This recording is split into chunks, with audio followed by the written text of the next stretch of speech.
জয় শ্রী রাধে বন্ধুরা, কেমন আছো তোমরা? আমাদের কিন্তু মেলা ঘোরা এখনো হয়নি, আর এটাও জানি না কবে মেলা ঘোরা শেষ হবে। এই দোকানটাকে দেখো, বিভিন্ন মূর্তি দিয়ে কি সুন্দর করে সাজানো দোকানটা। এই মূর্তিগুলোর মধ্যে এই ঠাকুমা দাদুর কাপেল মূর্তিগুলো দেখো কি সুন্দর লাগছে, বসে বসে কত প্রেম করছে। তোমরাও করবে এরকম করে বয়স হলে। রাজা কৃষ্ণচন্দ্রের বাড়ির মেলায় যাব, তো রাজা কৃষ্ণচন্দ্রকে না দেখলে হয়? ওই দেখো রাজা কৃষ্ণচন্দ্র, আর এইখানে দেখো স্বয়ং কৃষ্ণ এইখানে দাঁড়িয়ে আছে। আর এইদিকে এই যে আমরা দুইজন কোথা দিয়ে ঘুরেছি নিজেও জানি না। মেলায় যে কি করতে এসেছি আমরা। মেলায় সবকিছুই ঠিকই ছিল, তবে একটু বসার জায়গা হলে ভালো হতো। পা দুটো যা ব্যথা হয়েছিল তার বলার মতন নয়। তারপর একটা মাতাজির দোকানে গিয়েছিলাম ধূপকাঠি কিনতে, সেখান থেকে ধূপকাঠি কিনছি। দেখো, We are in the shop of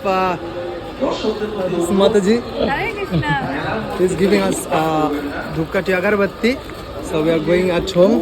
মাতাজির দোকান থেকে আমরা দুজনে 2 কৌটো ধূপকাঠি কিনেছি, আর কিছুই কিনিনি। কি আর কিনবো বলো, ধূপকাঠি দুটো বেশি পছন্দ হয়েছিল বলে নিয়ে এসেছি। আর আমরা এখন বাড়ি যাব, তাই আমরা ট্রেনে বসে আছি। আর বন্ধু এখানে বসে অনেক কিছুই বলছিল, পরের ভিডিওতে তোমাদের দেখাবো। আর এখন দেখো আমরা ট্রেনে বসে দুঃখ প্রকাশ করছি, দরজার সামনে দাঁড়িয়ে দেখো দুজনেই। আজ থাক দুঃখের কথা, তোমাদের কাছে অন্য একদিন প্রকাশ করব। ভিডিওটা কেমন লাগলো বলে যাবে কিন্তু।